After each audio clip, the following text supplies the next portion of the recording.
Bom dia, muito bem-vindos à última aula do curso Brasil e Palestina, Fontes de Identificação. Welcome to all of you to the last class of our course, and it's an immense pleasure, a great honor to receive here Selma, who is a British Palestinian writer of fiction and a lawyer. She teaches creative writing at Goldsmiths University in London, and she's the COO of the International Center for Justice for Palestinians, the ICJP. She's also on the advisory board of the committee, of the British Palestinian Committee, and her doctoral research considered whitewashing and propaganda in the novels of Muriel Spark and Soraya Antonius. After Selma speaks, after her speech, then we receive, and it's an immense pleasure and an honor also to receive my colleague at the university, Safa Joubran. She's an associated professor at the University of São Paulo, where she teaches Arabic language and literature. She's an advisor at the PPG, our graduate program at university called Lydda. She researches in the field of translation. She's also head of a research group called Tarjama, translation, registered at CNPq. She's a literary translator, received several prizes for that, and she's the Portuguese translator of Elias Khoury's novels, Baba Shams, Gate of the Sun, and My Name is Adam, the first volume, which is already out. So Safa, it's a great pleasure to receive you. And finally, it's an immense pleasure and honor to receive our special guest for this course, Elias Khoury. He's a renowned novelist who has dedicated his most recent works to the topic of Palestine, including Gate of the Sun, Children of the Ghetto. He has acted as the editor of different Arabic journals, arts festival director, professor at Columbia, New York. He's a public intellectual who plays a major role in the Arabic cultural scene and in the defense of liberty of expression. Professor Safa will have a lot more to say about Elias Khoury and her work in translating also his novels. So thank you to all of you, and thank you to all our students who have continued up to today with this course. So it's great to have you. Selma, please feel free to begin. The floor is yours. Okay. Well, thank you very much. I'm really grateful to Professor Klemscher for this wonderful invitation, and to the University of São Paulo to invite me here to speak on this topic today. I've been asked to address the topic of, is there a current Palestinian narrative, which is a fairly daunting one, as surely there are as many Palestinian narratives as there are Palestinians. And it's also, furthermore, it's a little daunting to be speaking on this subject in the company of someone as estimable as Elias Khoury, whose work I have read and admired for many years. So what I'm going to be doing in the time allocated to me is not to pretend that I can cover off on this topic in a comprehensive way, but to present some findings from my own research and to suggest some ideas for discussion and future lines of inquiry. So if we could possibly have the first of my slides. Okay, so that's the organization I work for in London. If I could have the next slide, please. And these are just some images I put together, and then one following. Okay, so I started off, for those of you who've read my abstract, with this poem by Abu Ala al-Ma'ari, which, if I give you a chance to read it, it says, hold tight to what is most yourself, don't squander it, don't let your life be governed by what disturbs you.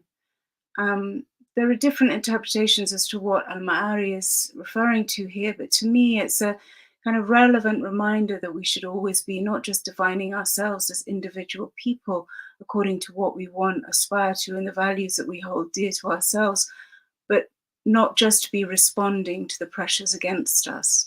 So in the Palestinian context, to me, what I'm saying here is that we need to not just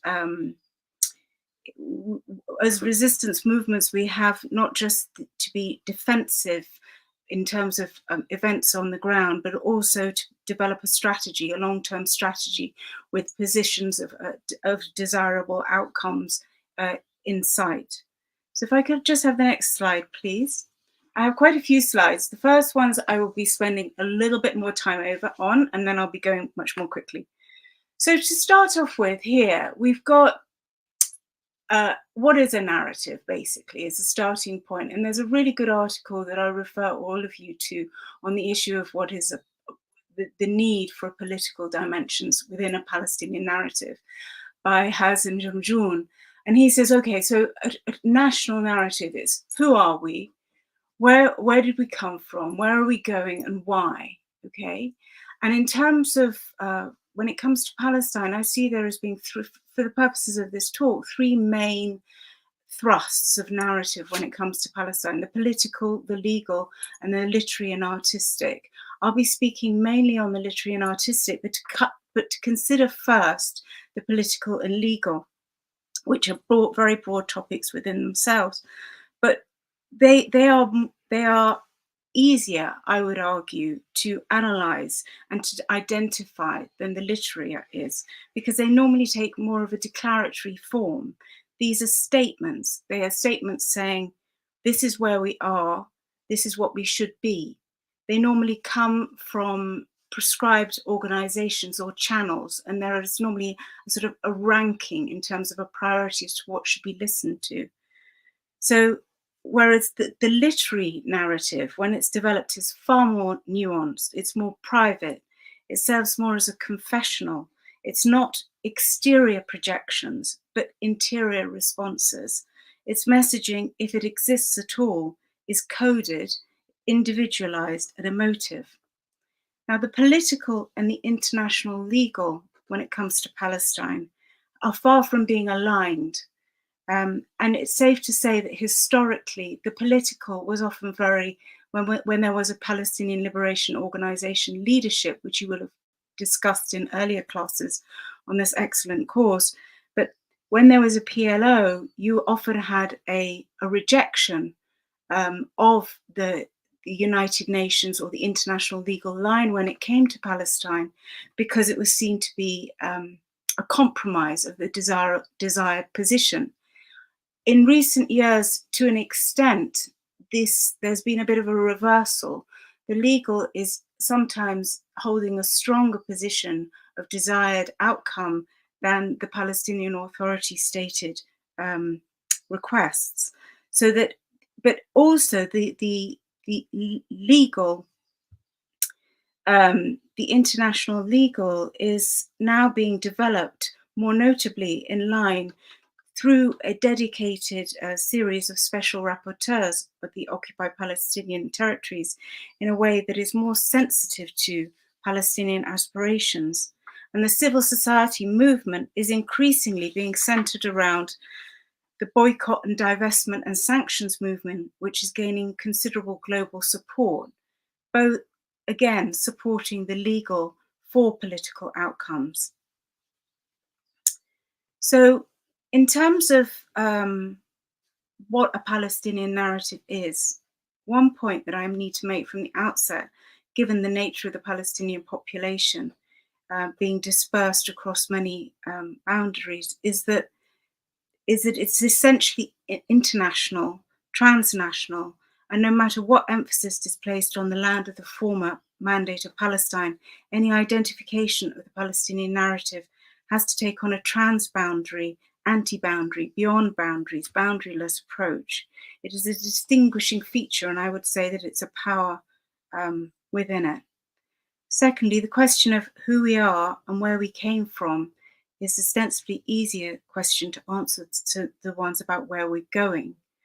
There are approximately 10 million people globally who self-identify as being Palestinian, 2/3 of whom live in diaspora and forced exile, most of whom insist on native belonging to Palestine.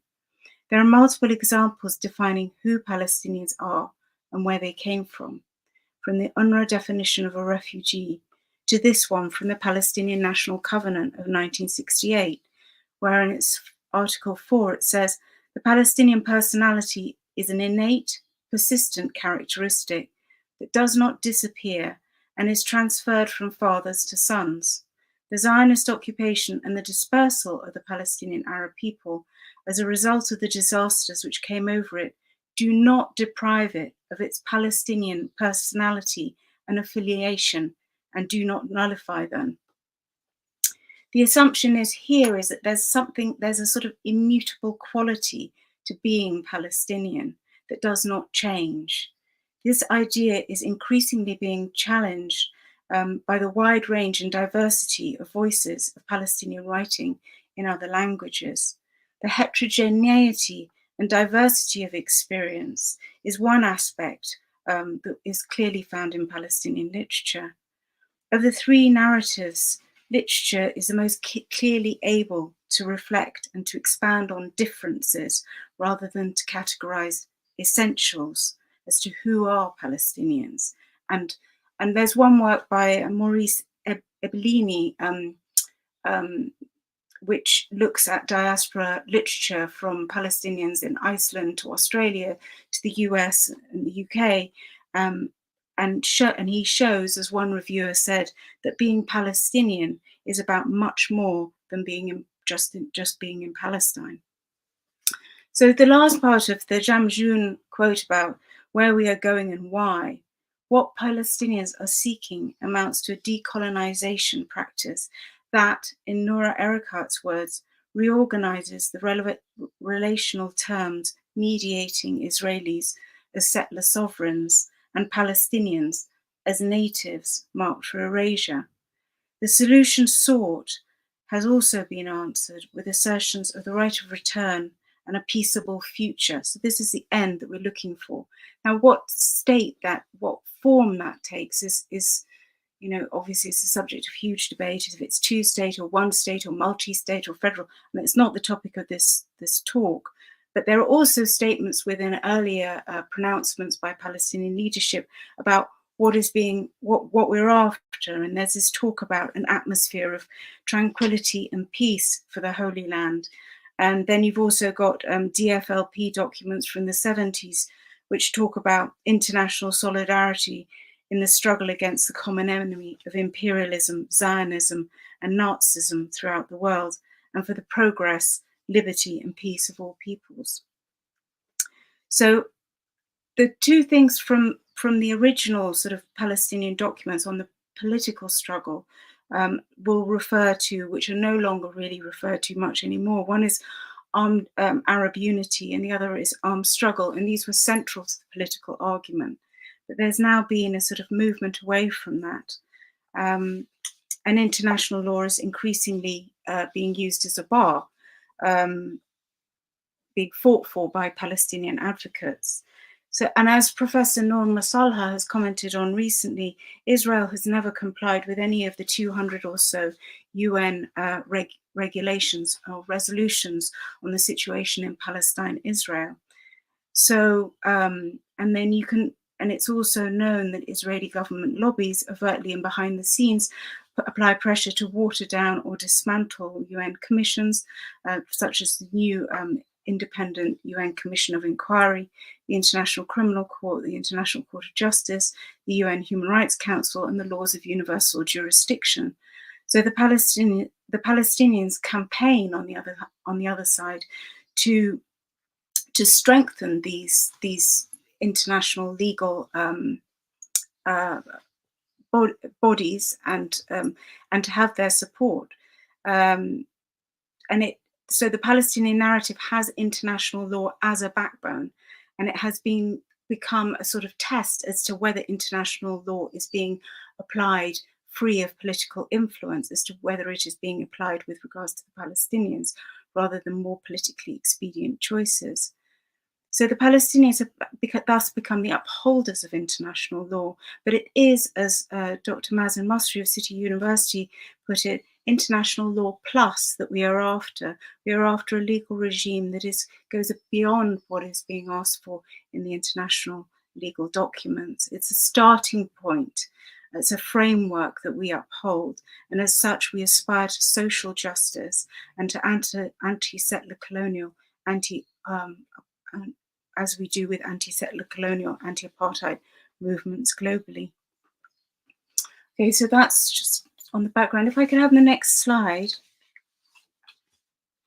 So this slide, what I'm showing here is, I'm sure, I hope you're able to read some of the text there. So again, it's a slightly longer quote from this Jamjoon, reclaiming the political dimension of the Palestinian narrative. And what he's saying here is, wherever foreign, I'll just read it in case you can't read it, whether foreign domination has been involved, wherever foreign domination has been involved, anti-colonial nationalist currents have invariably come to the fore, often bearing a narrative that imagines an idyllic, pre-colonial and anachronistically national past. So there's this visualization of the past that exists. This past, the narrative tells us, was severed by the brutality of the colonizer and can only be defeated by a heroic anti-colonial struggle that brings about liberation. Such liberation is most often imagined in the form of an independent, sovereign, and invariably national state. Okay, so that is like the standard model. I'm not necessarily saying that that is outdated, but that is the traditional model. So maybe this slide should be titled Traditional Narratives. The next quote that I have is with regards to an expectation of a narrative when it comes to the Palestinians. And it's a quote from an anthropological book by Elias Khoury, Before the Mountains Disappear, which is saying that, where he's talking about going to Gaza with some playwrights. This is during the first Intifada, and they are interviewing Palestinians for the purpose of developing a play.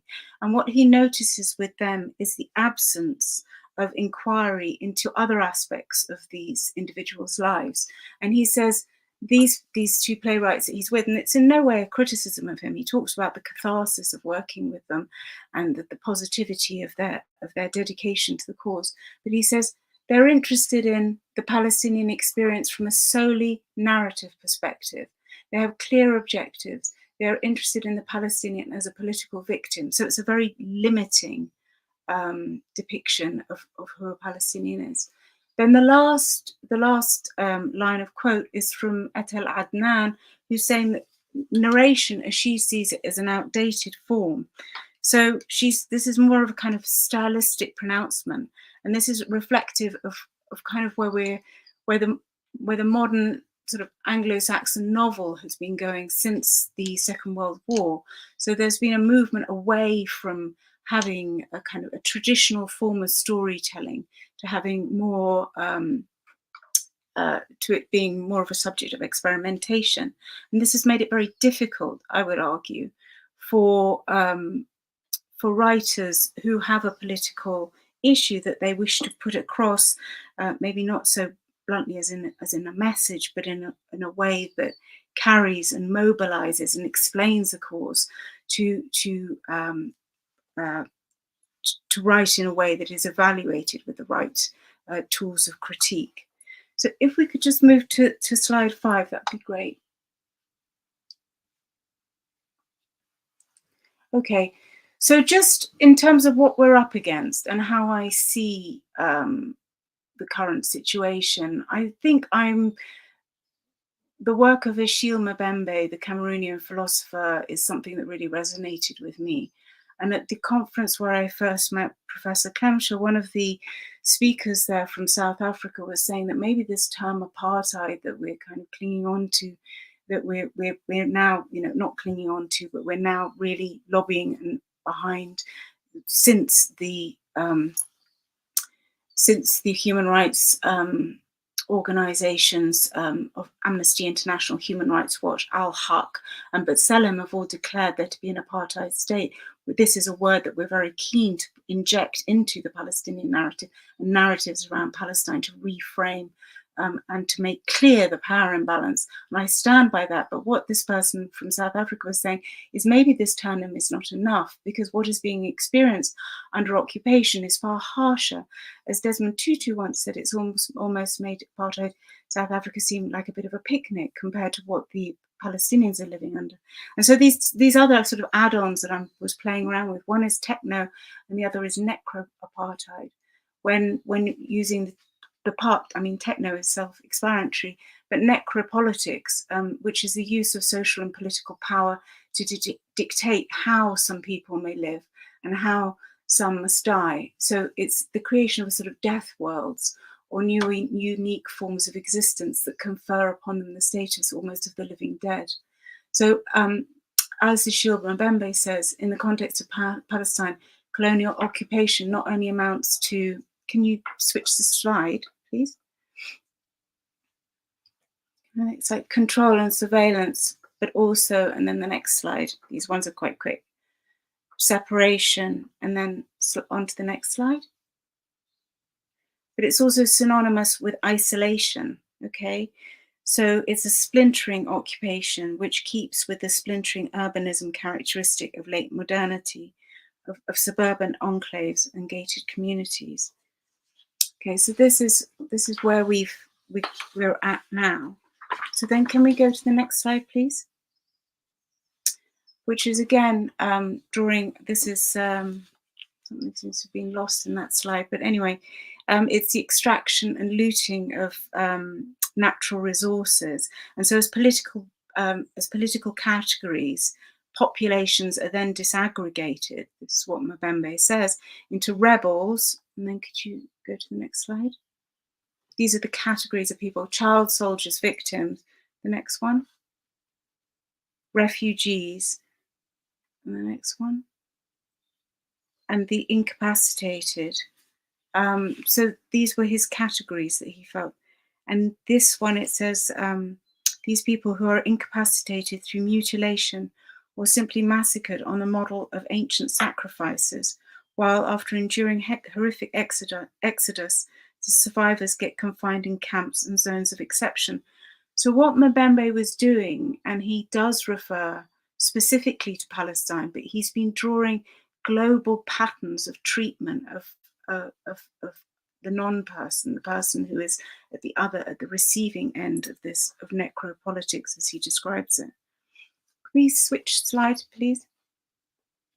So you end up with this, and I know that Sabbagh Abdel-Nour has written on this, these areas where Palestinians are being used as there's this horrible phenomena of like a sort of lab-like vocabulary, laboratory-like vocabulary, which is used around the Gaza Strip.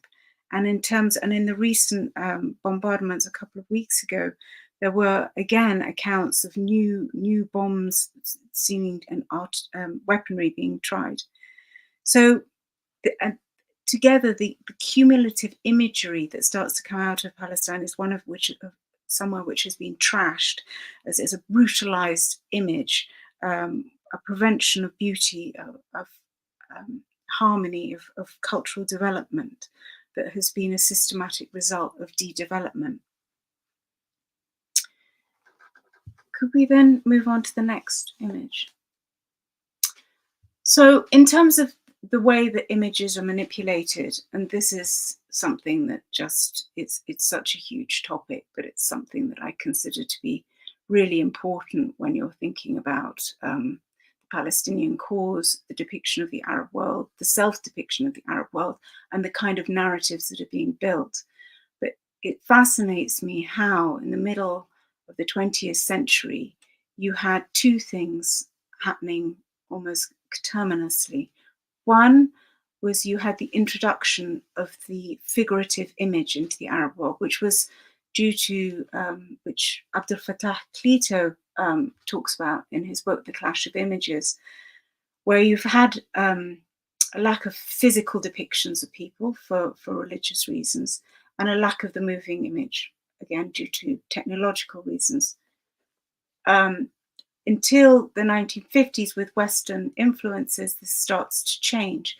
That also coincides with the growth of Hollywood, and the influence of Israel on Hollywood is something that anyone in the Arab world is or who's sensitive to Palestinians or observer of cinema has been aware of for a very long time. But this recent book on Hollywood and Israel, which came out from Columbia University Press, explains just quite how deep, how systematic, how structured, how well funded, and how well organized the interplay was between pro-Israeli groups in Hollywood and filmmakers. So you've got the two things happening at the same time. From having a lack of images, well, there is suddenly a glut of moving images, well funded, with high production values, which generally show not just the Palestinians but the Arab people as a whole in a very negative light. Usual stereotypes being as terrorists, etc. So we're now, as storytellers, as people developing narratives from the Arab world, we're trying to counter this influx of negative depictions and consistently negative representations. And the coincidence, the way that some of these big studios were instrumental in the Nakba of 1948, in filming, in obfuscating the true picture of the ethnic cleansing that took place, is something that is currently being exposed in film, and it's something that needs further research and inquiry. Could I have the next slide, please? So then we're going back to the sort of al-Ma'ari idea that what are we for, but also what are we against? So we can say, okay, all these things are against us. These are the negative depictions that have been made about us. But what Ibrahim Abu Lughod says is, okay, so to solely view Palestinians in contradistinction to British and Zionist representations of the Palestinian is also not positive, okay, because we're just working against. It's a defensive position. So can I have the next slide? But there are many challenges. There are many challenges for anybody writing on Palestine or making a film about Palestine, which is that we have been subjected to a systematic process of erasure.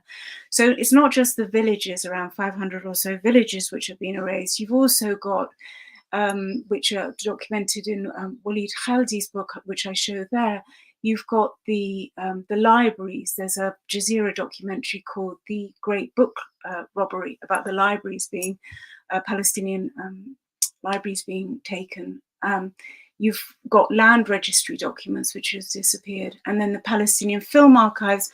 And I've got a picture there of my friend, the Palestinian filmmaker Hazal Hassan, who made a film about the disappearance of the film archives in Beirut in 1982. At the time she made that film, she was still looking to try and find out, and that's a shot of her trying to look for the films in a graveyard in Beirut. But since then, she has these films turned up in the Israeli military archives. So there has been theft on a grand scale and erasure. So we have very few images, and the ones in the Palestinian film archive were of the resistance movement. We have very few images of that. We also have very few of the expulsion of 48 and other things. So the responsibility is therefore to try and rebuild, to reimagine. So could I have the next slide, please?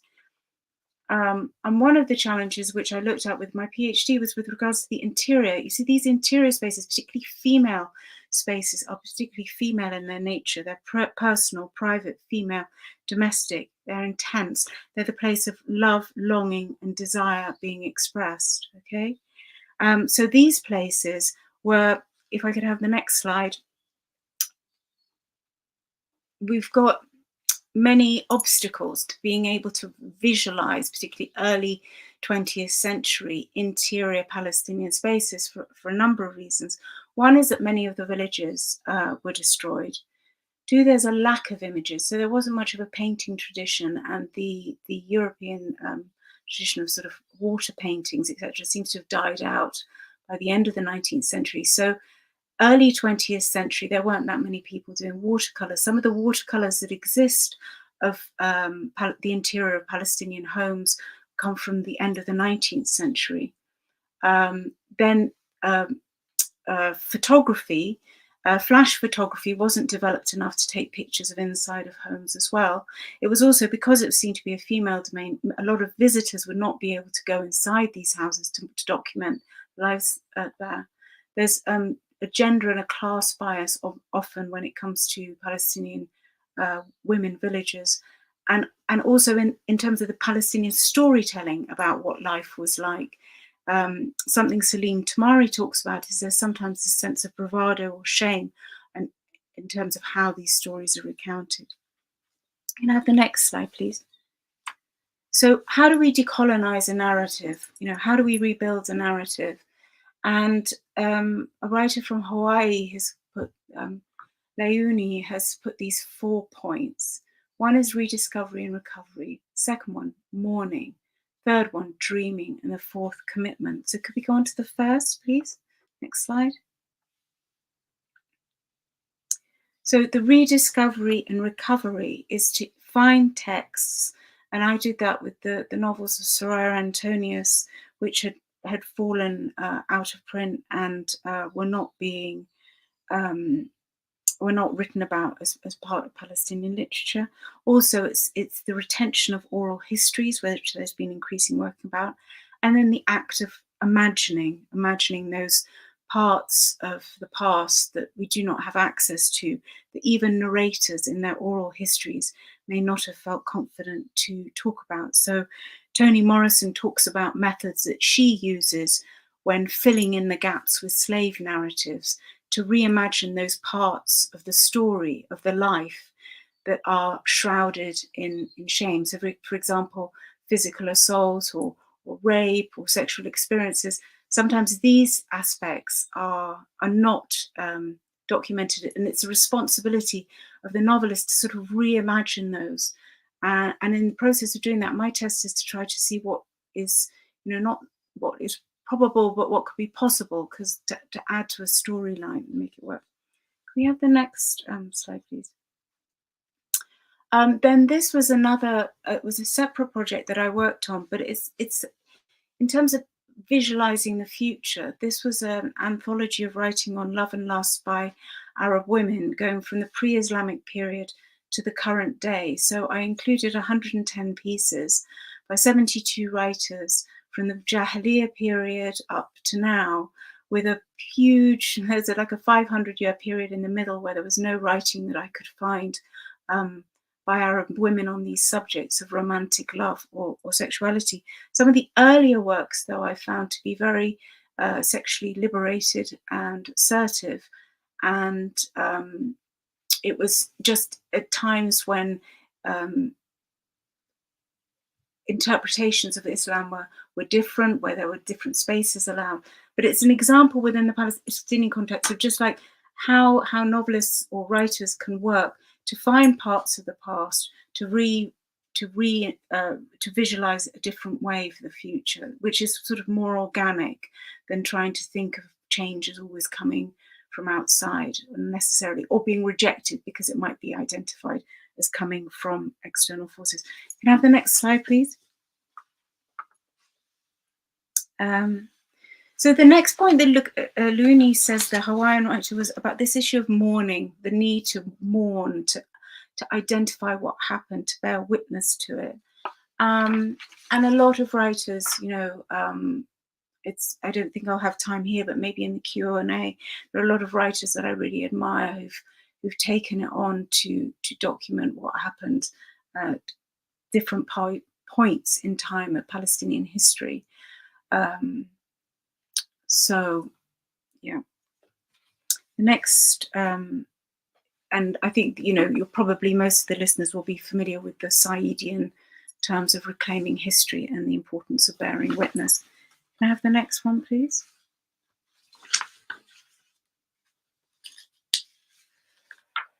Yeah, so then dreaming. And then with dreaming, it's sort of like to go back to Jamtru and what he was saying about where are we going, And I was asked to contribute to this anthology on Palestinian science fiction, which I thought was like really quite a crazy idea when I was asked to do it. And what I found when I read the collection as a whole, what I found writing it was that it was a real breakthrough for me to try to visualize something better. I think we're so locked into current events and mourning the past that sometimes we're not able to reconfigure our minds to think more positively. And the example that I often refer to here is the important work of decolonizing architecture and other similar projects which have taken, for example, and this is the picture over here to the far right, where they modeled buildings within the West Bank, for example, to say what would happen to this settlement if this land was given back to the Palestinians. What would we do with this watchtower? Can we turn it into, for example, a skate park? And by doing this, they, when I first saw these exhibitions, I found it really I found myself rejecting them because I felt that this was a lot of money and effort being spent on something that was unlikely to happen. And when I felt myself doing that, I really caught myself and I realized how locked I'd become in terms of not being able to visualize something better for the future. And I think that is what is important about these projects like Palestinian science fiction, for example, because if Palestinian artists aren't able to visualize a better future, to take the lead in that together with scientists and architects and as well as the politicians and the lawyers, we need to start thinking differently about the space. And I would argue that the fictional narrative is freer to do so, is less locked in, less subject to kind of backlash than the legal and the political. So we have more freedom to let our minds go free about what we would like for the future. Can I have the next slide, please? Yeah, so then just on this point of commitment that is raised by Lueni as like the last point on this, is just, I think there's often the anticipation that if you read a Palestinian novel, it will tell you what the Palestinian narrative is. It will be a rallying call for action in terms of in the ways that we want, and this is sometimes present, and it's what I'm saying is no way a criticism of those novels which are more traditional in approach and those which are perhaps more personal, but some of these novels, I think that they enable people to commit because what they have in them is a statement of what we believe in, or a statement, or like descriptions as to how people coped with difficult situations. So, for example, the love of family that comes across so strongly in Heba Hayek's beautiful new novel about a memoir, and it's a memoir set in Gaza here, or the humor found in Mazen Ma'rouf's short stories set in the camps of Lebanon, or the preaching, or the very assertive line in Rafif Ziadah's poems We Teach Life, as well as the bravery and huge humor and daring of Suad Amari in this book, Nothing to Lose But Your Life, where she dresses up as a young Palestinian worker and crosses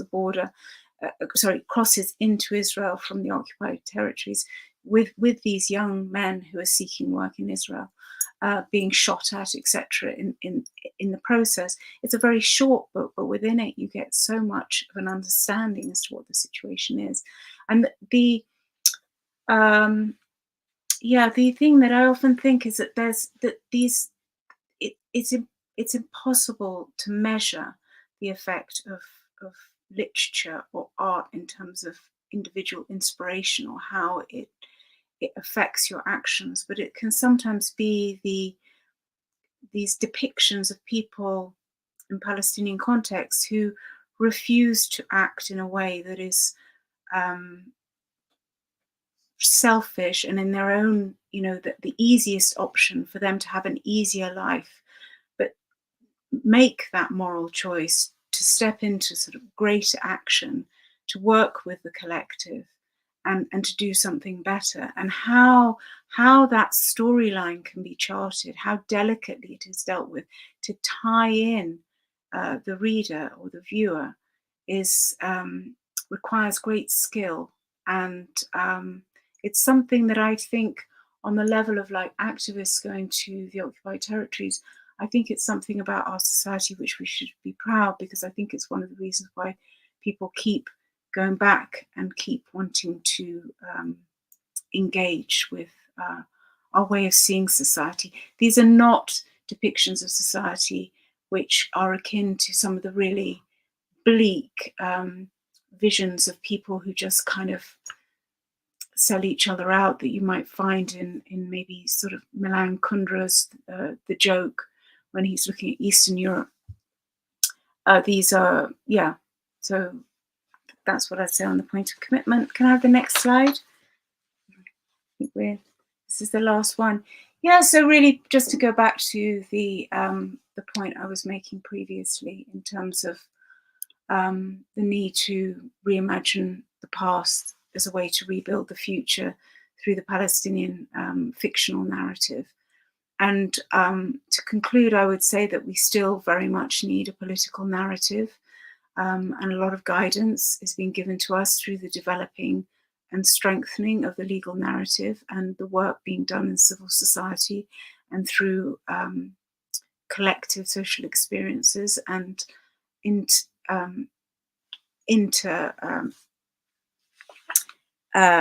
but what the fictive narrative does is to provide a freer space, to provide a pleasurable entry point, to entertain whilst informing, and hopefully also to uplift.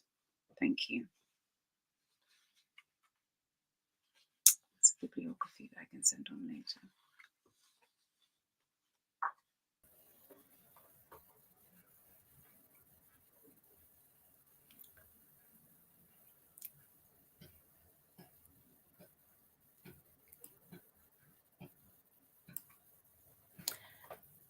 Well, good morning, good afternoon, or good evening, Masal Khair, depending on where you are joining us from. First of all, I would like to thank Professor Arlene for the kind invitation to speak today. It's really a great honor for me to be here alongside Dr. Selma Sabbagh as we bring this remarkable course to a close. Before I begin, I would like to explain that the subject and the structure of this class, or better saying of this talk, have evolved significantly since its beginning. I mean, since Professor Arlene and I first talked about it.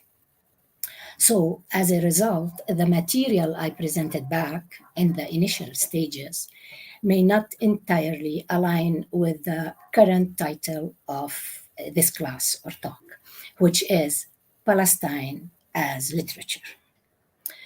This topic was inspired by the writer and intellectual Elias Khoury, who frequently emphasizing this idea in his books, interviews, and discussions. Well, as you know, Khoury is joining us today, and it is an honor to have him here, allowing us to conclude this course on a high note, or as we say in Brazil, with a golden key. Although Mr. Khoury requires no formal introduction, I would like to provide a brief overview of his work for those who may not be familiar or not that familiar with it. I must note, however, that summarizing his achievements in a few words isn't an easy task due to the depth and breadth of his contributions. Elias Khoury was born in Beirut in 1948, the year of the Nakba. But for Khoury, Nakba is not a past event, but it is a continuous, ongoing process. This notion will be further explored shortly by me, but perhaps with more details by Elias himself. Initially, Khoury established himself as a literary critic, and in addition to his books on literary criticism, he wrote short stories, plays, and of course, novels. He served as an editor-in-chief of the cultural supplement Al-Nahar, the Lebanese newspaper, and now he holds the position of editor-in-chief at the Journal of Palestine Studies. Among the many prizes he was awarded, and because I don't have a lot of time, let me highlight only one of them, which is the UNESCO Prize for Arab Culture, acknowledging his efforts in promoting Arab culture and introducing it to the world. Currently, Khoury writes a weekly article published in Al-Quds Al-Arabi. Additionally, as I said, he serves as the managing editor of Shu'un Falastiniya, which is Palestine Affairs. As an academic, Khoury has taught at several prestigious universities, including New York University in the United States, the University of Poitiers in France, the University of London in the UK, the University of Berlin in Germany, and the University of Zurich in Switzerland. In Lebanon, he has taught at the Lebanese American University, the Lebanese University, and the American University of Beirut. In May 2023, which is this year, the American University of Beirut granted him an honorary Doctor of Human Letters. Among his many novels, 13 so far, let me mention a few of them by their English titles for those who might want to read the translations. So I will start with Little Mountain in 1977, White Masks in 1981, The Journey of Little Gandhi in 1989, The Kingdom of Strangers in 1993, and in 1998, Gate of the Sun, the English title for the Arabic Bab Shams and the Portuguese Porta do Sol. For this novel, Elias Khoury was awarded the Palestine Prize. And the novel was named Best Book of the Year by Le Monde Diplomatique, the Christian Science Monitor, and the San Francisco Chronicle, and as a notable book by the New York Times. After that, Khoury published in 2002 Yalo, also translated into Portuguese, in 2007 As Though She Were Sleeping, in 2014 Broken Mirrors or Sinalkal. And now I'm going to jump till 2016, when the first book of his trilogy, Children of the Ghetto, entitled My Name is Adam, was published. The Brazilian edition, translated into Portuguese, Meu Nome é Adam, was published last year by Editora Tabla. The second book of this trilogy was issued in 2018, entitled Stella Maris, which I just concluded its translation into Portuguese. And the third and last part of the trilogy was recently issued in Arabic, and soon it will be haunting me, so I will start translating it at the end of this year, hopefully, inshallah.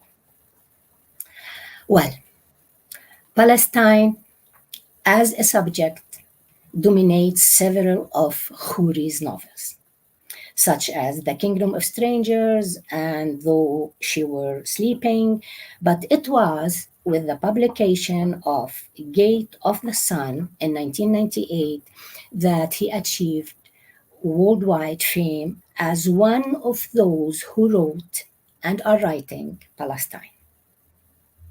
And to talk about that, in the short time I have, I'll briefly summarize the two novels, Gate of the Sun and children of the ghetto, especially in the first part, my name is Adam, so that I can raise the ideas of Palestine as literature. So, Gate of the Sun, what is it about? Gate of the Sun is often referred to as a sweeping saga of the Palestinian people, set against the background of the events that unfolded after the 1948 Nakba. The story takes place in a deserted and improvised hospital in the Shatila camp in the periphery of Beirut, where two men, Khalil and Yunus, remain alone. Khalil takes care of Yunus, a revered leader of Palestinian resistance, and has fallen into a coma. As Khalil tries to revive him, he begins to tell stories that branch out into the experiences of various individuals. These stories combine the expulsion of people from their villages in Al Jalil, the following massacres, the strength of those who survived, and of course, the power of love. Elias Khoury weaves together tales of displacement, of fear, of hope, of survival, of loss, and of dreams, humanizing the complex struggle of the Palestinian people and giving voice for their collective narrative. So, is it about telling or narrating the past? We will try to find out a little bit ahead. Well, almost 19 years after Gate of the Sun, Khoury published the first part of the novel, Children of the Ghetto. My name is Adam.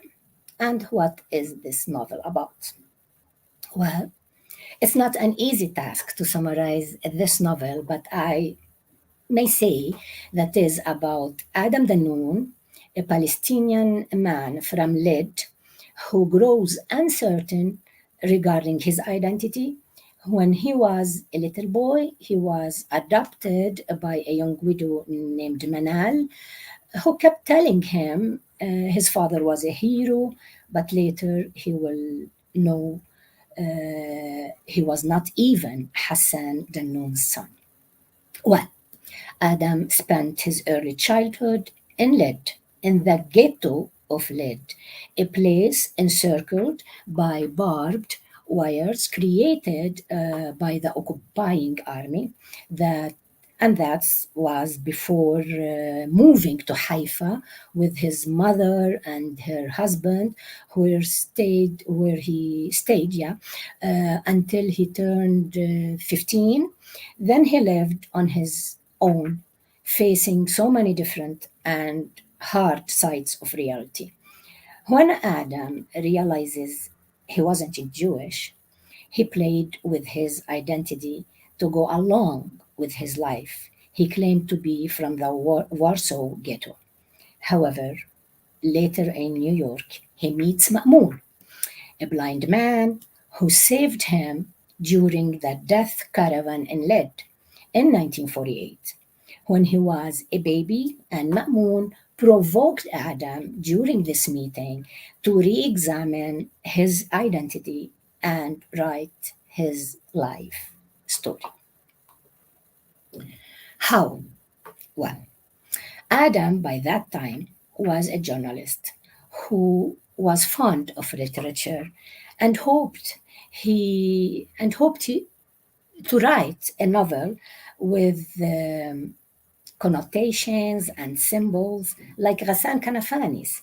However, after separating from his Israeli girlfriend, Dalia, and immigrating to New York, Adam decided to write about Waddah al-Yaman, a poet from the Umayyad period who ended up buried alive in a coffer without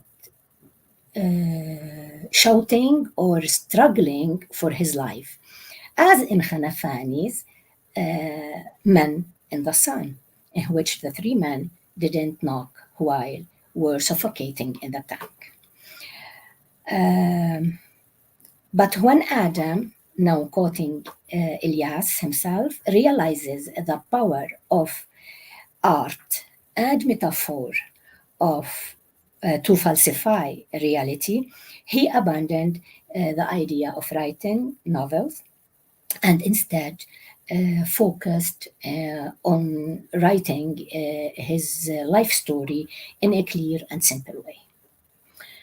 Well, Adam, who didn't live his story through his own memory, but through the memory of others who had lived through the experience of Nakba, such as his mother Manal and Ma'mun and so many others, wasn't sure if what he was writing was a novel or even if it was worth publishing.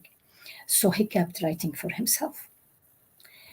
Then, by another chance, the novel fell into the hands of a writer who admires it and decided to publish it. And this writer is Elias Khoury, who made himself a character in the novel and claims to write the story as a reader of it. And what does Khoury want to tell or to say? Is he trying to write the history of Nakba through literature?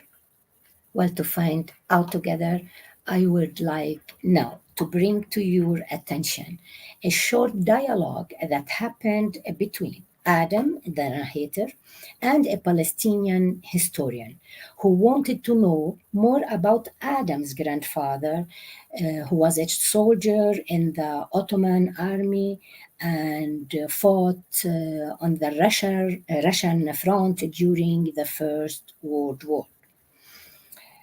The historian hopes to prove some historical point, and all he needed was just one document testifying it.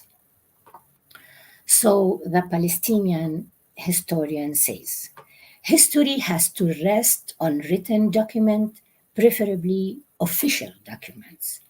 Adam was shocked by this declaration, so he said, what kind of nonsense is that? The whole history of our Nakba is unwritten. Does that mean we don't have a history? That there was no Nakba?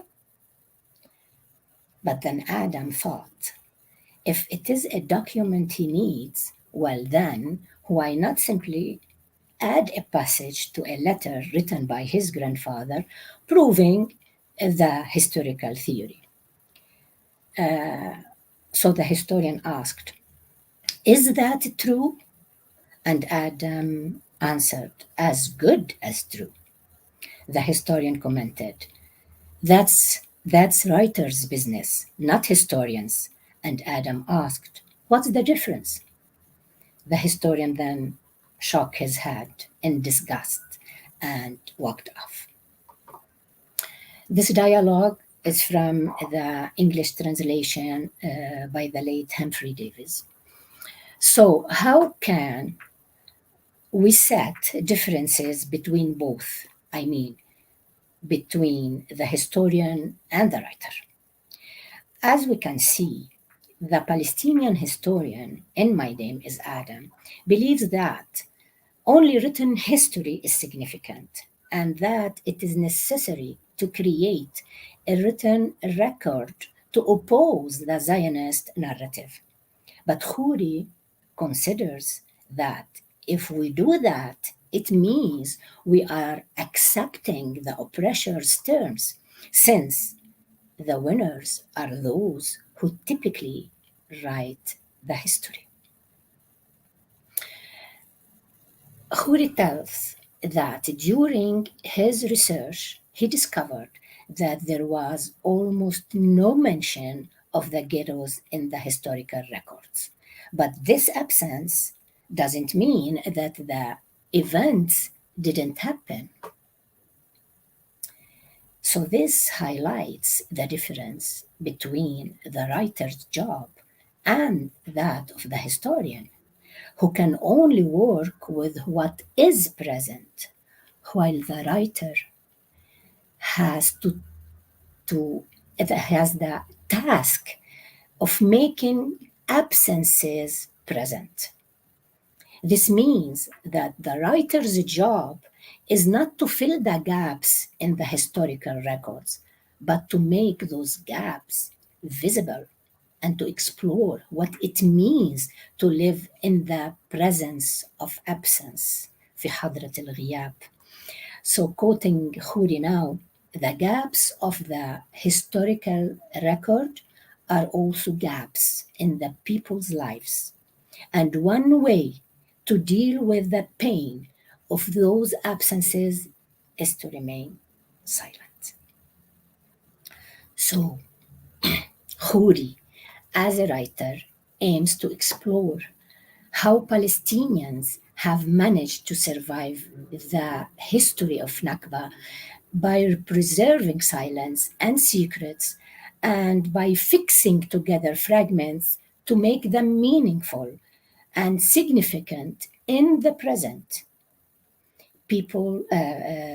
Khoury claims always Holocaust literature had happened, what means it is memory. Nakba literature is not a literature of memory. The literature of Nakba is the literature of the present. I think these are topics that might be detailed or mentioned by Khoury himself. So to sum it up, according to Elias Khoury, the writer's business is not to tell or to narrate stories of the past, but to try to be adequate to a present that it is itself disordered or messy, and it is reduced with the absence of a history that is still making itself felt. And it is exactly what Khoury did in both novels I've mentioned here and does by writing literature, by writing Palestinian literature, and yet by writing Palestine. And now, before I pass the word to Elias Khoury, I'd like to finish by quoting him once more. I don't know if those are the exact words, but it's something like this. Palestine is an idea, not only a lost land or history, but it is also a major human idea. And it is literature that made and developed this idea and transcended it into the deep human sense. And now I will finish with this idea.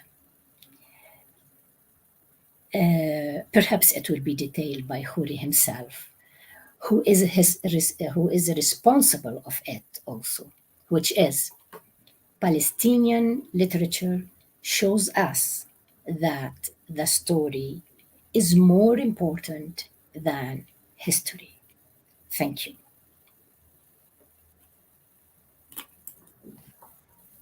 Well, thank you, Safa. I will rapidly thank Selma before Safa also. Safa, thank you very much for preparing the floor in such a thoughtful and in-depth way to receive Elias Khoury, which we welcome now.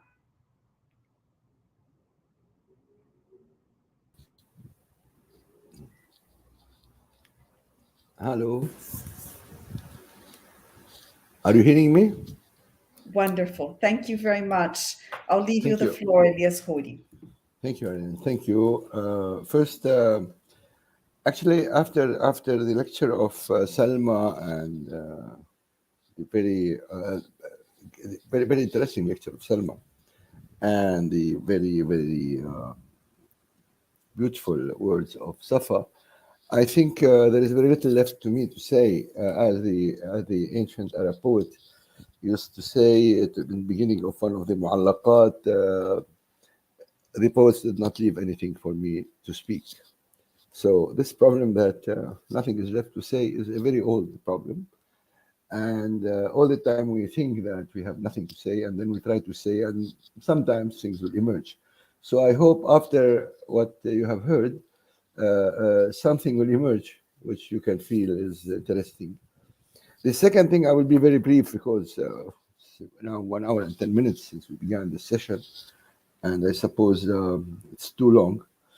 Anyway, and I just want to begin with what Safa said before I go to the major idea I'm going to develop and to defend here, which is the struggle between the story and history. And I think when we speak about decolonizing Palestine, Israel, when we speak about decolonizing this, the whole theme of decolonizing lacks a very important issue, which is this struggle between story, which is told by the oppressed, and history, which is written by the bankers. And I'm sure that the story will win in the last analysis. And this is what Shahrazad taught us more than 1,000 years ago.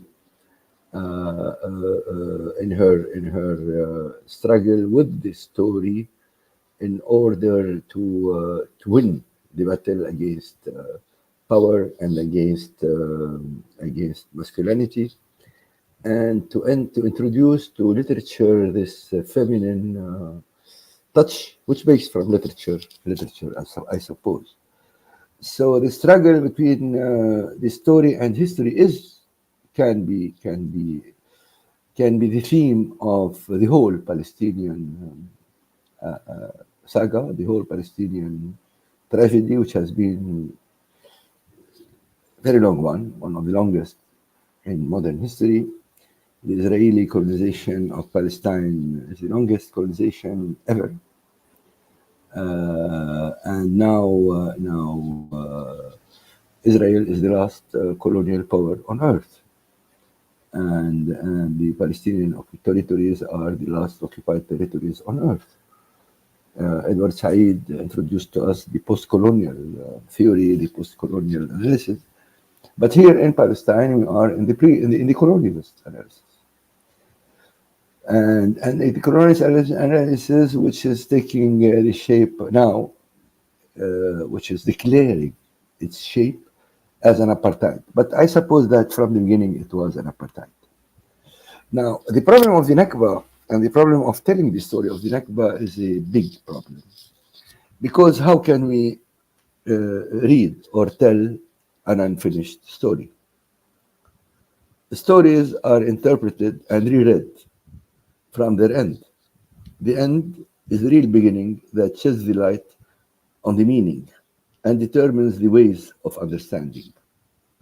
What happens when we are reading an unfinished book? And how can we read and understand a story that is still in the making? This is the problem of writers and scholars with the Palestinian Nakba. They reread while writing, and instead of telling the story, they will become part of it. Was Ghassan Kanafani a storyteller, or was the hero of an unwritten story? Writers become protagonists, heroes become writers, and the story goes on. I will start with a personal story. September 16, 1983, I went to the Shatila refugee camp to participate in the first annual commemoration of the massacres. In 1982, there was one of the biggest massacres of the Nakba, which took place in the Shatila camp, where 1,500 people were assassinated by the Phalangists, but under the supervision and under the the orders of the Israeli occupying army of Beirut. I walked towards the camp under the smooth rain of the beginning of autumn. It was the first time since the Israeli invasion of the city I felt the smell of the earth awakened by the first rain. Sadness and despair surrounded my soul. The fall of Beirut made me feel that I'm a stranger in my city. The resistance and the international pressure obliged the Israeli army to withdraw from the city. The remnants of the Lebanese army took over with the presence of an American, French, Italian military international force. At that time, the Lebanese army was under the control of a government led by President Amin Shmayyel, a leader of the Falange party that committed the massacre with the collaboration of the Israeli army. I went to the mourning camp to share sadness and helplessness with the Palestinians of Galilee who faced a terrible massacre that reminded them of the atrocities they faced in their villages, destroyed and evacuated by force in 1948. Near the Kuwaiti embassy, I heard strange sounds coming from the camp. To my astonishment, I found myself in the midst of a huge group of black-dressed women who were waving Palestinian flags and thrilling as if they were in a wedding. What was going on? Women were singing and celebrating. I thought that it was a dream, and what I was witnessing was not real. I asked a woman what was going on. We won, she shouted. What? I asked. We have now a cemetery for our children. At last, we won. She left me alone and joined the group, which was heading towards the end of the main street in the camp. I walked with them to find myself facing a piece of empty land that had no signs. This was the collective cemetery of 1,500 victims of one of the horrible massacres of the Nakba. I am not going to tell you the long and tragic story of this cemetery, which became a dump during the Savage War of the camps, 1986, and how a group of Palestinian and Lebanese activists cleaned it to make from it the site of the commemoration of 50 years of the Nakba in 1998. What perplexed me was the word used by the woman when she referred to the cemetery as a victory, and I had to wait 9 years to understand her words. During my work on my novel Gate of the Sun, to collect the stories of the war of the Nakba of 1948, which I began in Shatila, I understood the trauma of the absence of cemeteries in the lives of the refugees that witnessed the catastrophe of 1948. People left their dead beloved ones without burial, either because they were unable to bury them under fire and orders to leave their villages, or because the occupying army used to choose a group of young men and execute them in order to create an atmosphere of terror.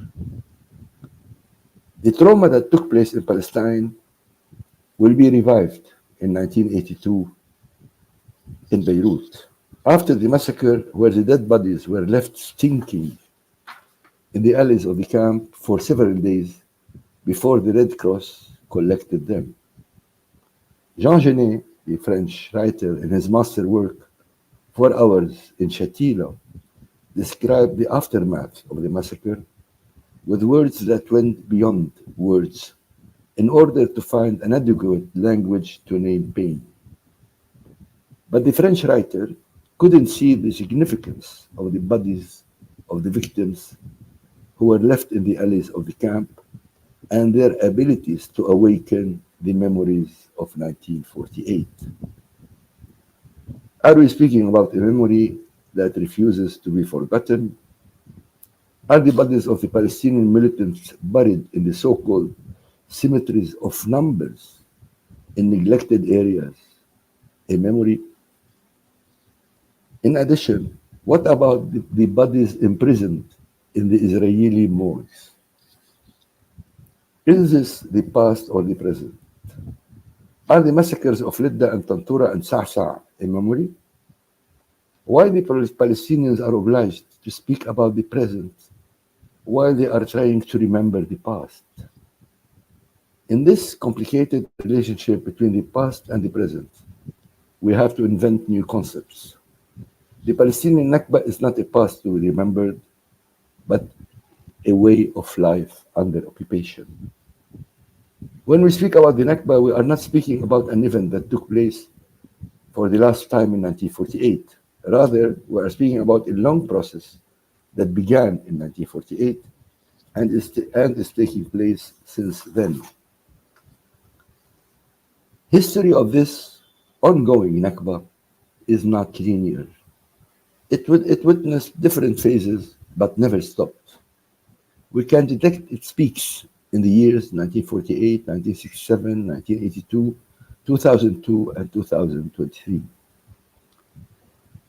These peaks represent major events, but they cannot overshadow a daily life with land confiscation that never stopped under a military regime and transforming the major Palestinian cities into ghettos. The term continuous Nakba emerged in two stages. The first was during my research in order to write my two novels, The Gate of the Sun and The Children of the Ghetto. In Gate of the Sun, I understood the problematic of trauma and shame that silenced the victims. I found myself before waves of stories never written, as if I was discovering what everybody knew and is unable to tell. On the other hand, I understood that the refugees saw the relationship between their tragedy of the past and their tragedy of the present. Operation Peace for Galilee, that ended up with the occupation of Beirut and Shatila's massacre, made the refugees from the villages of Galilee relive 1948 in Beirut, 1982. Whereas Children of the Ghetto introduced me first to the lives of the Palestinians in Israel, named present absentees by the Israeli law as a juridical strange term to facilitate the confiscation of their land. On the other hand, it led me to understand the atrocities of occupation through my journey to Jenin and Nablus. The second stage was in 2010. During a long conversation with my friend, the Syrian writer and filmmaker Ali Atasi, we were discussing the courageous political and intellectual work of the Syrian intellectuals in their struggle against the Assad despotic regime, a struggle that will pave the way for the Syrian popular uprising against the regime in 2011. During our attempts to understand why the Syrian opposition is not finding the echoes it deserves in the Arabic intellectual life, my friend asked me why Palestine has a privileged status in the Arab consciousness.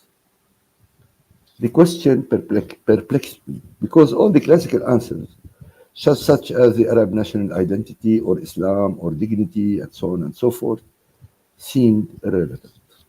Of course, these issues played a role and or were used by the Arab despotic regimes, but cannot be the answer. We cannot summarize Palestine by national and mythical concepts. I started relating stories of the Nakba that I wrote or was planning to write. At that point, I discovered that the line that collects all the elements of the Palestinian near past and present is the Nakba as a continuous process. The term was coined in a lecture I gave in the Institute for Advanced Studies in Berlin, May 2011, and published by the journal Critical Inquiry, Winter 2012, under a new title, Rethinking the Nakba. How can we read an unfinished book? Constantin Zre, the Syrian historian, coined the term Nakba in his book, The Meaning of the Nakba, published in 1948 during the War of Palestine. This term will become a name, and the name will give the Palestinian catastrophe its specificity and will become the first Palestinian word that will enter all the languages. What Zre and the Arab national movement did not realize was the nature of this Nakba and its historical context. The Arab awakening, to use the words of George Antonius, will take the form of a movement led by military coups and dictatorships, which meant that the idea that the Arab world can encircle the Nakba in order to put an end to it became impossible. The major and unbelievable transformations in 78% of Palestinian land, ethnic cleansing, destruction of most of the Palestinian villages, replacement of the population was not the end of the story. It was its beginning. During 19 years of military rule in Israel, the Palestinians faced a silent continuation of their Nakba. Land was confiscated, peasants lost their ways of life, and the Palestinian name disappeared. What was perceived as a tragic historical event became a process. The ongoing Nakba is not only the result of a pragmatic Israeli policy that will be declared gradually after the occupation of 1967, but it was also the outcome of the failure of the Arab despotic regimes. The Arabic failure will be the first sign of the decadence of the Arab world, with the destruction of the Arab major political cultural centers, Beirut, Baghdad, Cairo, and Damascus. An Arab world led by the Gulf despotic states will lead the Arabs to the Abrahamic Accords that gave Israel a free hand in the occupied Palestinian territories. The Nakba is an open and unfinished book. My suggestion is to read it through the question I will call through misunderstanding. What is this misunderstanding? I want to confess that the imaginary of the atrocities in Palestine goes beyond literature. I used to think that the term present absent could be a metaphorical situation in an absurd play written by Eugene Ionesco. But the Israeli establishment created from it a legal term. In the stories of the Nakba related by its victims, we have to believe the unbelievable and to adapt ourselves to the fact that the borders between the real and the imaginary are destroyed. In the fall of Sa'sa, related by Ilan Pape, we will face the double meaning of fire. Esh in Hebrew. The term Esh in Hebrew means fire. The word fire will show that behind misunderstanding, we discover the supremacy of the language of the victor. The story happened in February 14, 1948, when the Palestinian village Sa'sa was invaded by the Palmach, the elite unit of the Haganah, precursor of the Israeli Defense Forces. The villagers did not resist, but 35 houses were destroyed and 60 to 80 people were killed. Israeli historian Ilan Pape describes the incidents, drawing on a report by the commander of the battalion responsible for the attack. His name was Moshe Kalman. Moshe Kalman says the order was very clear. You have to blow up 20 houses and kill as many warriors as possible. We ran into an Arab guard, Kalman recounted later. He was so surprised that he did not ask, Min hada. In Arabic, Min hada means, who is it? But asked, Esh hada. What is it? One of our troops who knew Arabic responded humorously, Hada Esh. Hada in Arabic means this is, and Ish in Hebrew means fire, and shot a volley into him. The deadly reply was a mirror of the ambiguity of language, and the ways in which the response was understood and misunderstood is a mixture of knowledge and arrogance. Real bloodshed and imaginary projections reflect the intricate interdependence of identity that comes into play in the conquest of Palestine by the Zionist movement. In this way of juggling with words and blood, is this way of juggling with words and blood a mere misunderstanding? Ish, the Hebrew word for fire, will be played 74 years later in the West Bank town of Hawara. On March 6, 2023, the Israeli settlers celebrated the Yom Purim by re-attacking and dancing in the streets of Hawara, a Palestinian town near Nablus in the West Bank, which was attacked and burned by the settlers in February 25, 2023. The story of Yom Purim, as related in the Tanakh, is a metaphor, and its celebration is symbolic.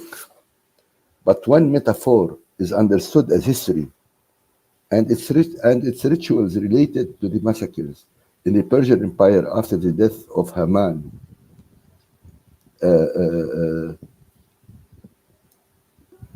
take off their metaphorical dress and become real, then the rituals will become a sign of savagery. In Hawara, the bullet of Sa'sa will become real fire, and the festival will take the shape of a wild dance performed by the settlers and the Israeli soldiers. The misunderstanding of 48 and the double meaning of the word Ish will take a new dimension. Fire will become real and will take us back to the barrels of explosions thrown by the Palmach on the village of Ain Zaytun in 1948. The memory of understanding will become a memory of fear. Yom Purim this year took us back to the same festival of death 19 years ago, when the memory of Yom Purim was in February 25th, 1994. That same day, a settler from Kiryat Arba'a, the Kahanist physician Baruch Goldstein, entered the Ibrahimi Mosque in Hebron while people were praying and opened fire, killing 95 worshippers. The fire will continue on July 31, 2015, when a group of settlers entered the Palestinian village of Douma, burned the Dawabshi family house, and killed an 18-month baby and his two parents. Fire is not a metaphor as represented by Aleph Bet Yehoshua in his novella Facing the Forests. It is the untold story of the mute Palestinian peasant whose village was destroyed and whose tongue was cut. Misunderstanding is not ignorance, but it is, as formulated by Edward Said in Orientalism, a way of domination. Misunderstanding has long been used as a literary device and as a means of domination. Its literary connotations are far removed from its political impact, but they are complementary. Edward Said convincingly describes the many ways in which Western misunderstandings, deliberate and otherwise, have constructed a picture of deprived civilizations of their identities. In the novella of S. Yazhar, Khirbet Khiz'a, published in 1949, the Israeli author opened the page of the Nakba in Israeli literature.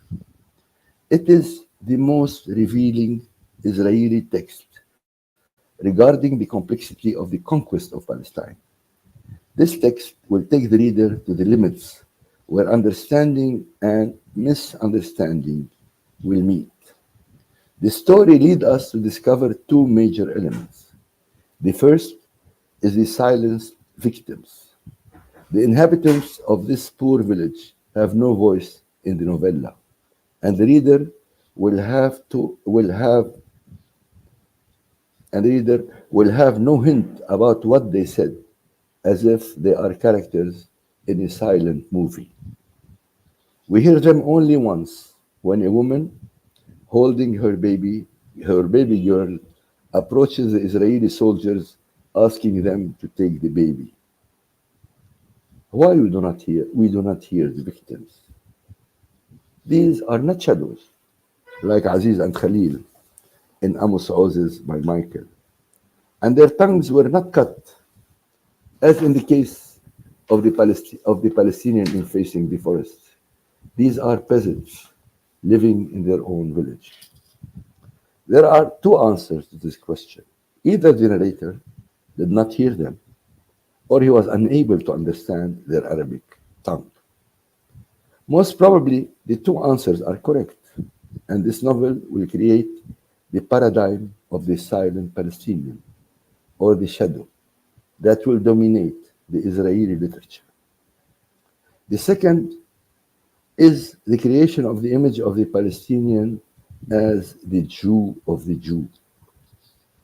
This novella uses the European anti Semitic terminology to describe the Jews in order to describe the Palestinians. The Palestinians are now the biblical Jews, and they are waiting the lamentation of their own prophets. The paradigm of Izhar will be reproduced in a different way by the Palestinian writer Hassan Kanafani in his novella Men in the Sun. The three Palestinians lived death in a water tank in order to be smuggled from Iraq to Kuwait. They died under the heavy sun of the desert in August, while the driver was trying to finish the paperwork with the Kuwaiti border policemen who were interested in asking an impotent Palestinian about his sexual adventures in Basra. When Abu al-Khayzaran, this is the name of the driver, opened the water tank to discover the bodies of the poor three men, we will hear a terrible voice asking why they did not knock. Hello? What's going on? Shit.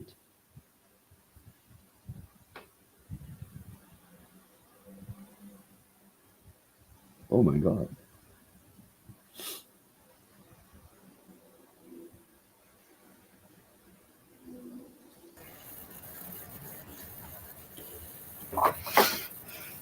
It was cut. I don't know what happened. Are you hearing me? Yes, yes, we are hearing you. I don't know what happened. I can hear. We can hear you, Elias. Yes, I continue. Now. Where were we? I don't remember. Okay. This question will be crucial in creating the Palestinian consciousness of the necessity of resistance. But I want to question the statement itself. But why if they have knocked and nobody heard them? The major question is about the deafness of the Arab world and the decision of the colonial European forces not to hear, because they were washing their hands from the Jewish blood with the Palestinian blood.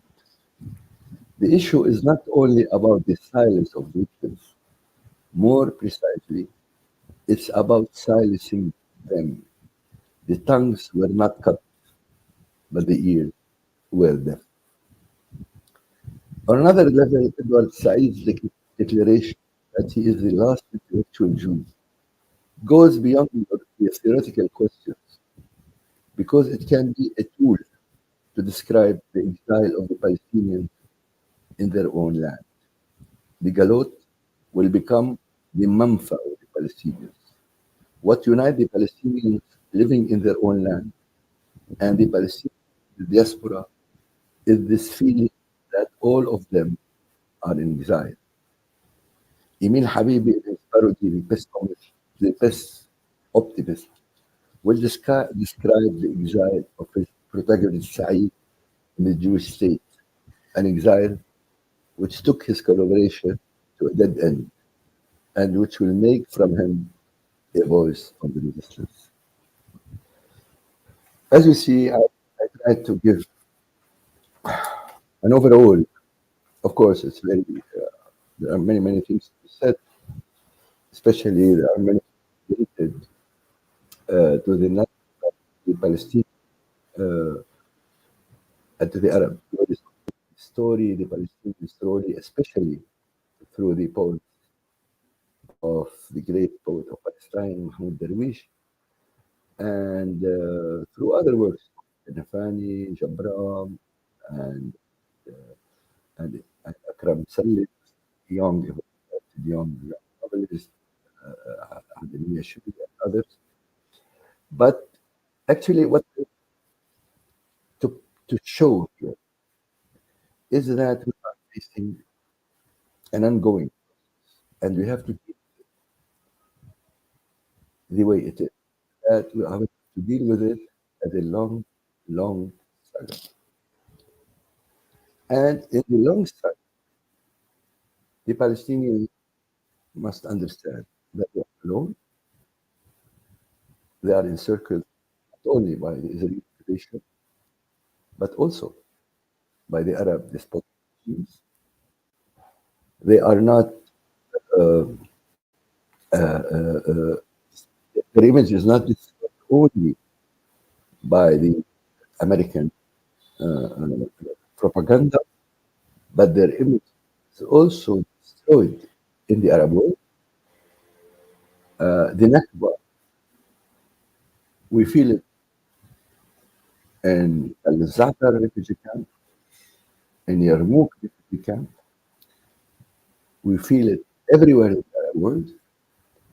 And we have to, the Palestinians have to rethink their approach as a long struggle, very difficult struggle. A struggle against a racist colonial force, a struggle against apartheid, which is now dominating the land of Palestine, and a struggle to not only to save their life, or not only to save their dignity, it's a struggle to save for the idea of truth. And I think the idea of truth will liberate everybody. If the idea of truth liberates the Palestinians, I'm sure it will also liberate the Jews. Now, if things now are taking the shape of a wave of right-wing fascist, ultra-nationalist, religious situation in Israel, this is not the end of the world. It's a phase of it, and we have to continue. And the main thing here, which is also related to my work as a writer, the main thing is that we have to continue to write. Writing is a way of living. Writing literature is not only to express or to represent, it's to live. Like resistance in Palestine now, it's a way of life. It's a way to live. And in this sense, new ideas will emerge, which will give our lives meaning, although we are surrounded by death. And here I want to conclude by speaking about a friend of mine, a great writer, whose name is Lydda. Lydda is an Israeli since 37 years, because he was a Fidai. Now he is one of the great writers of Palestine. And now he is facing the possibility of death in jail. After doctors discovered that he has cancer in his bones and in his everywhere. And the Israelis are insisting not to release him. And what Lydda told me that he was the most afraid of is that not only he will die in prison, but also is that the Palestinian prisoners in Israel, when they die, their bodies are not given to their families to be buried. Their bodies are put in the morgues till the end of their punishment. So we have now one prisoner who has been in the morgue since 40 years. And now in Palestine, we have 13 Palestinian militants who are continuing their sentences in the morgues. To these people, I think our words cannot save them, but it can be a carpet that they can walk on it. And thank you. خلاص. Well, I guess the best way to begin is to thank you, Elias, for that speech, for your words, for your presentation. I'd like to call back Safa and Selma, please.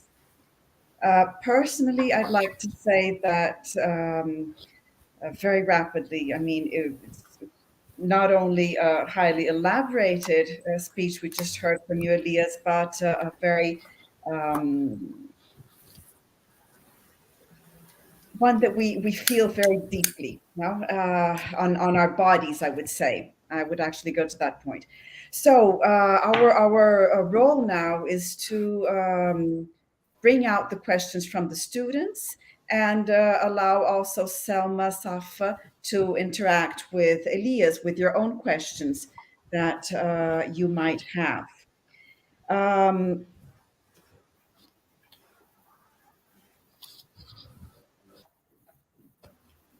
Okay, the first question I have from a student, while Selma and Safa can think of their own question, is this one. Well, the student asks, in your book, My Name is Adam, you say something, oh, I wonder if he fell, if he can hear us. He had an internet connection problem. I think he's trying to come back. He did comment before that he had an unstable internet. We'll wait a bit.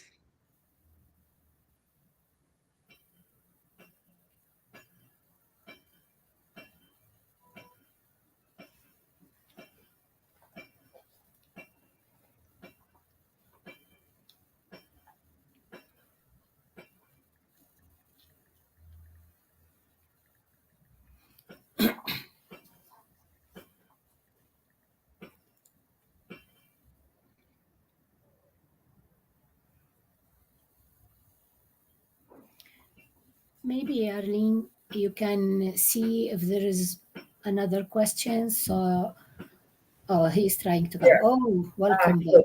No, I'm Welcome fine. So It's a problem of this is Beirut. I'm sorry. I would Yeah. have liked to be somewhere else. No. No problem. This is how it is. We have to. I really was astonished that it worked all the time, except some small. Because normally it's worse than that. right. So And Safa knows this very well. Yeah, I know that. So let's go.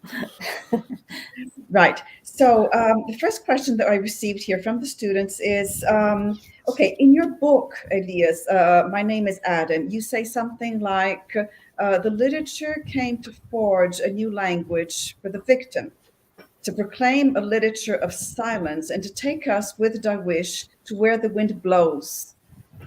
Could you comment on this? This is Darwish. Look, the problem with writers is that they ask us to comment on what the heroes say. I really don't know. You have to ask Adam, and I'm not Adam. This is what Adam told me actually.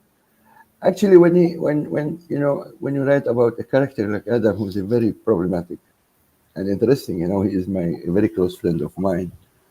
When you write something about that, you have to work a lot to understand. And my understanding, which may not be the true meaning, the real meaning of the sentence, it can have other meanings. My understanding is that silence is a way of resistance. Sometimes you have words cannot fulfill. There are no words. Pain has no words. When we speak about pain, we remember pain. Remembering pain is not pain. But when you are in real pain, you don't speak. You shout, you cry, I don't know what. This is what Adam was trying to say, we are in real pain. So our silence is much more eloquent than any words. And what writers have to try to find words that can represent that a little bit. They cannot totally represent pain. That can approach pain, that can understand pain. This is the first thing. The second thing, silence is part of a trauma, as you know. And I remember once when I was working on Ghetto of the Sun, when a woman came, after so long, it was so difficult to make people speak about their experience, and she told us about her kid. She left her kid in the forest because she had 3 children and a baby, so she couldn't manage. She was alone. And then Hassan, one of the protagonists of Baby Shams, will collect the baby and give it to her back. This is a true story, actually. This was told by this woman. And of course, her name was not like this, and there was no Hassan, but nevertheless. When she began telling it, I felt how difficult it is. How can you tell that you threw your child? Nobody can tell it. And I felt after she finished telling me, I felt so bad, as if I was a torturer. As if I was torturing her. I have no right. So sometimes you feel that words have no right to approach moments like that.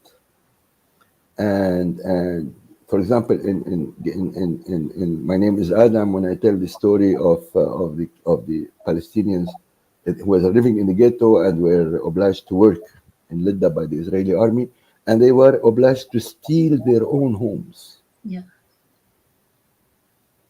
They have stolen their homes. When someone will tell you, not only that they were stealing their homes, how they felt good, because you are human beings. So all these elements will make something will make from silence a way of expressing. This is why Adam, when he began to write the story of Waddah al-Yaman, who died in a silent way, who never said anything. And here he was trying to understand and to make a counter value. After the creation of the State of Israel, the Holocaust survivors were very much not respected in Israel, and they were given a terrible name, which was Sabunim. I don't know if you know this, but Sabunim comes from soap, taking into consideration this Nazi myth that the Nazis made from the bones of the Jews soap, which is not true. But But they were called Sabunim, and they were not only not respected, they were refused because they went to their death without resisting. Yeah. And Adam was trying to say, this is bullshit. This is bullshit. Victims are victims. And you cannot give lessons to victims. And in this sense, he was defending actually his own experience. Because the people of Lydda also were taken to the butcher without saying anything. They first resisted, and then when Lydda fell, thousands of people were killed in the streets of Lydda. And then the bulk of the population was obliged to go in the wild, and many people died in the exodus from Lydda. And the story of Adam begins there. His mother, he was on the breast of his mother, and the mother died. And then Ma'mun came and picked him up. So in this sense, silence and speaking, what's the difference? We are trying to make silence speak. But we have to respect silence if we want silence to speak. It's enough. I think it's enough. It's long also. I will not be as long as that in my reply. So don't be afraid to ask me. Well, maybe being afraid to ask questions could be more related to paying proper tribute to what is being talked about also.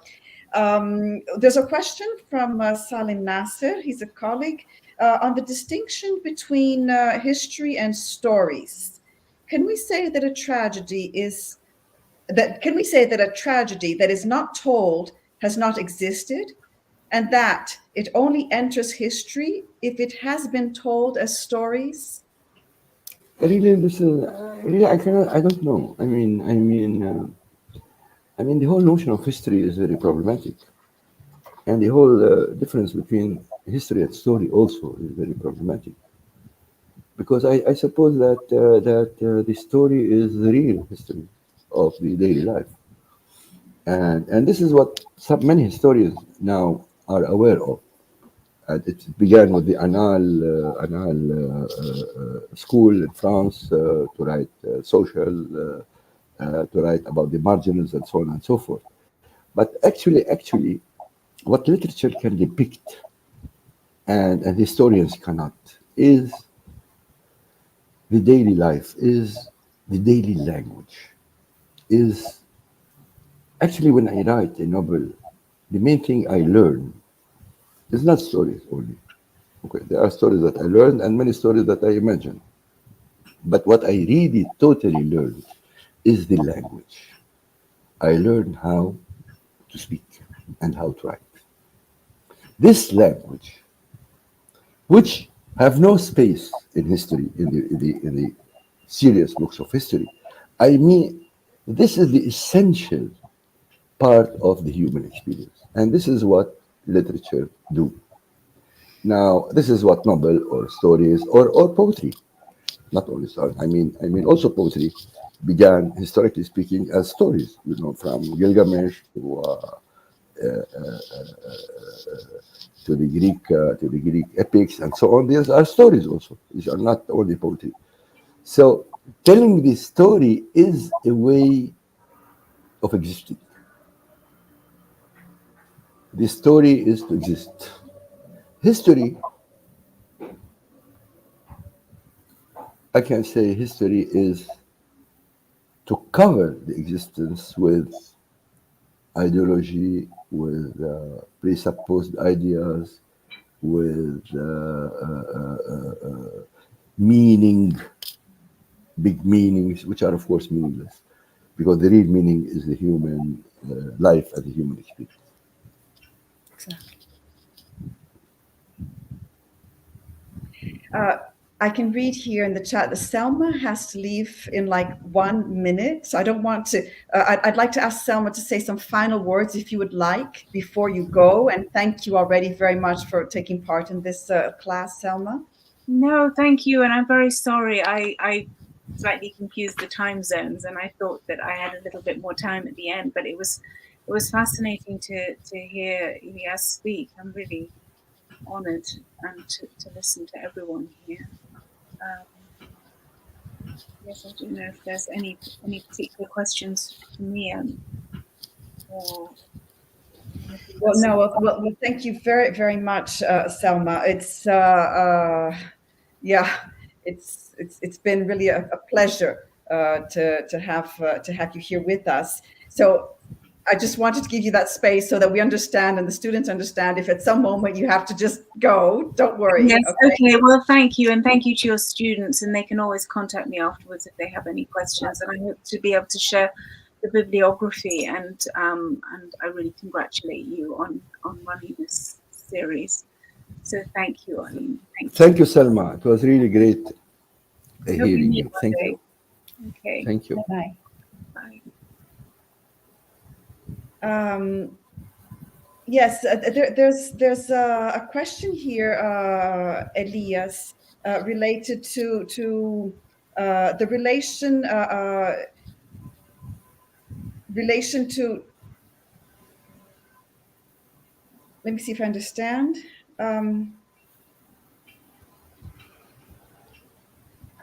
Okay, they're going to send me the question properly. I'd like to put in one comment here, if you could answer. In your novel, My Name is Adam, there's a moment in which in the dialogue with at the end of the book, Adam expresses the sentence, why didn't the Palestinians leave? Suddenly, as if he had this like insight and saying, okay, but why didn't the Palestinians leave? And this sentence resonates so strongly in that part of the book. Does this have anything to do? Is it in any way related to Ghassan Kanafani's question at the end of his book? Why didn't they shout? No, I didn't think about this relationship actually, but maybe it have. But practically, it's about all the time the Israelis say that the Palestinians lost their land and lost their right to their land and lost their right to return because they left. And actually, in all wars, zones that are in war, people leave. In 2000, the war of July 2006, northern Israel was empty. The Israeli Jews left northern Israel because it was under the rockets of Hezbollah. But they didn't lose their properties. They went back. Now, most of the Palestinians, more than that, most of the Palestinians did not leave. They were kicked. They were obliged to leave. And we have testimonies as much as you want. They were obliged. And when we speak about the Palestinian exodus, we think that they left Palestine and came to Lebanon. This is not true. They left their village and went to another village, and then they left the other village to the other village till they found themselves on the Lebanese border or on the Syrian border or on the borders of the West Bank at that, which would become Jordan at that time. But my real question, after we collect the atrocities of the Nakba, and now we see the atrocities, Hawara is burned. Why the people of Hawara did not leave? I think this is what's amazing about the Palestinians, not why they left. We have to turn the question upside down. And actually what's amazing is that they did not leave.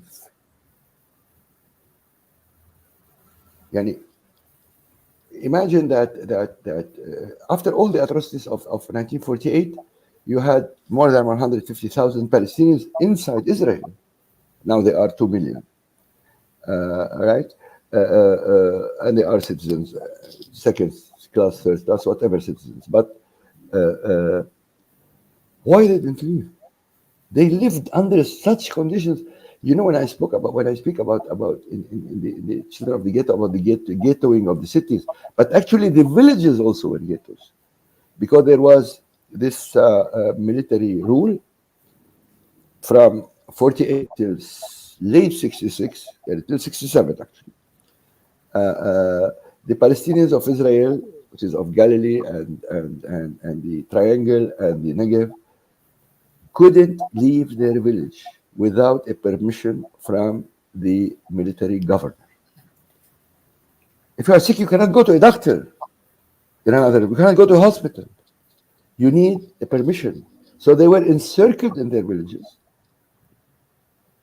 Their land was confiscated, and the only way to survive was to go and work to build the settlements of the colons, of the Israeli, of the Jewish colons in their land. And really, why didn't leave? I think this is one. I think there is. I don't like to speak metaphysics, but there is something which is miraculous in the Palestinian experience. This people is still struggling, is still resisting after 75 years of occupation,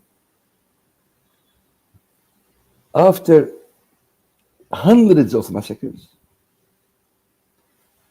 in the West Bank, in the occupied territories of the West Bank and Gaza. Something like 1 million people went to Israeli jails. 1 million from 3 million. They were 3 million at that time. Now they are 5, 6. 1 third of the population went to jail, went to prison, and they are still there. So I think the question is not like Kanafani. Kanafani, why they didn't knock? He wanted them to knock. Actually, I think they knocked, but Kanafani did not hear. Not Kanafani, I mean Abu Khayzara did not hear. And the problem is not the tongue, but the ear. Nobody heard them. But he wanted them to knock. I was asking why they didn't leave. I don't want them to leave, but I'm astonished. And I am in admiration of such a powerful relationship between a people and its lands. You know, there is one real national day in Palestine.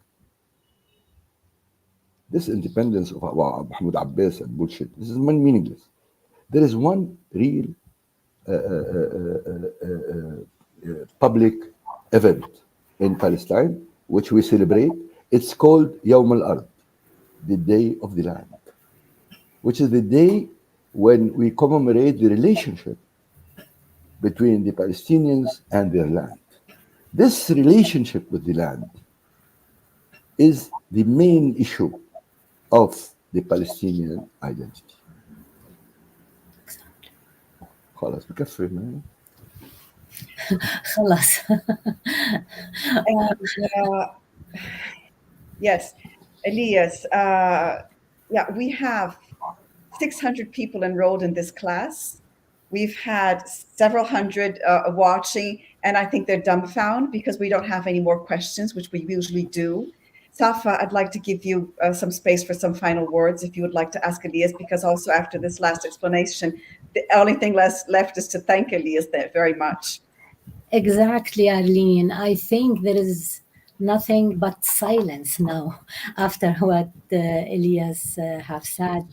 I only want to say that thank you so much for this, for inviting me and giving me this opportunity to be with Elias in this class. So that's it. Thank you so much, and that's it. Elias, and this class will be, we'll have the subtitles and eventually translation. So yeah, I'd like to finish thanking the students very much for enrolling, for taking part in this course with 13 classes. And I think we end on a note that invites more research, that invites more reading, that invites more talking. So thank you very much, Elias, for being with us. It has been really a great pleasure and an honor to have you and listen to your speech, to your words. Thank you. It's my pleasure. Thank you very much. Thank you. Tabla editor that made possible for us to show the classes and all the infrastructure has offered to how can we say, draw some have a random draw of 6 books, including some of Elias' books. Louise, maybe someone from Tabla could come in to say how this will be done. I have no idea how this draw will happen.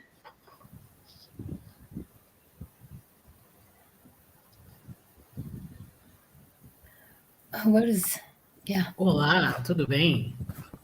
Hello. We already we put the 334 numbers in a random website, and we did in a shuffle way, and the names will be sent to you, Erlyn, in WhatsApp for you Okay. to read. Okay? Okay, fine.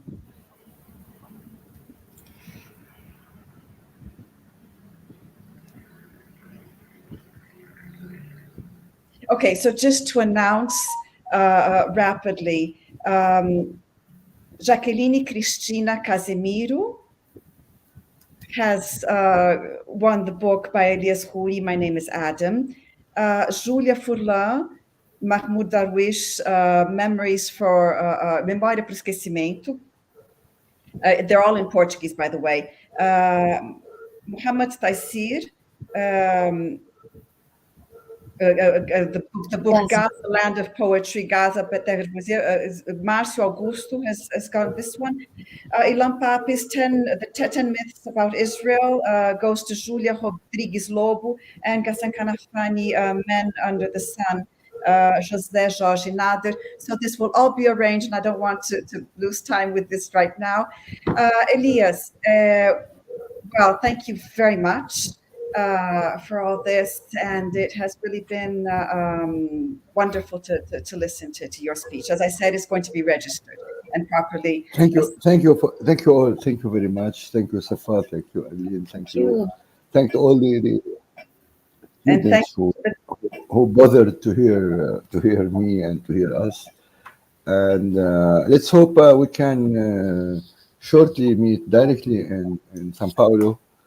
This is what Tabla promised me, and I would like very much to come once again to São Paulo and to see this great country and this great city, and to see all the Lebanese, Syrian, Palestinian immigrants that are all over this country, and to enjoy the Brazilian literature, which I really admire very much.